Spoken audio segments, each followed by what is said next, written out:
Alors, ce qui peut être bien aussi, c'est que on a dans une application front-end dynamique, on a souvent des données qui ne sont pas formatées correctement pour être affichées. Donc, il est toujours possible de transformer ces données, mais ça crée souvent des problèmes de compatibilité, notamment si on doit renvoyer à un moment donné ces données vers le serveur.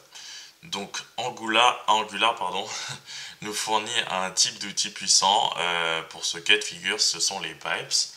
Et un pipe est appliqué dans le HTML et va formater la valeur qu'on lui passe selon le pipe utilisé, sans en réalité toucher à la donnée sous-jacente.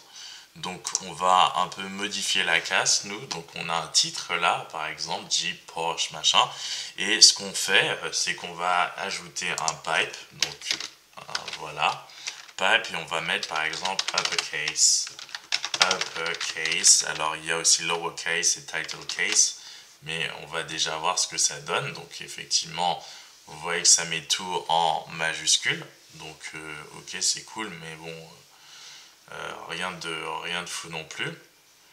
Euh, Nous, ce qu'on peut faire...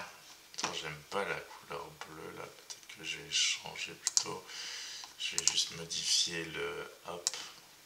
Ah bah il était déjà là, je suis bête. On va changer ça, on va mettre hop, une couleur peut-être. Hop. Et là, on enlève ça.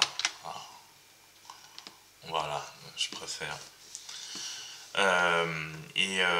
Et donc, ce qui se passe, c'est que donc on a utilisé uppercase, donc ce pipe là. Il y a le lowercase pipe aussi, donc on aurait pu remettre tout en minuscule. Donc en l'occurrence, c'est pas ce qui nous intéresse. Nous, on va mettre title case. Ça va être title case. Hop. Voilà.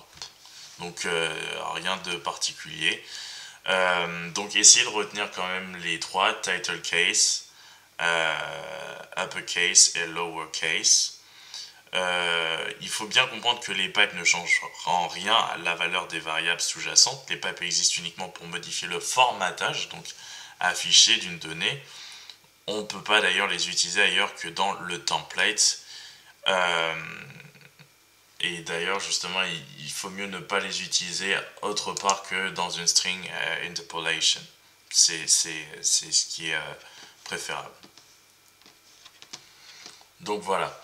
Pour bien comprendre, title case, ça affiche le texte avec une majuscule au début de chaque mot et le reste en minuscule. Uppercase pipe, c'est tout en majuscule et lowercase pipe, tout en minuscule.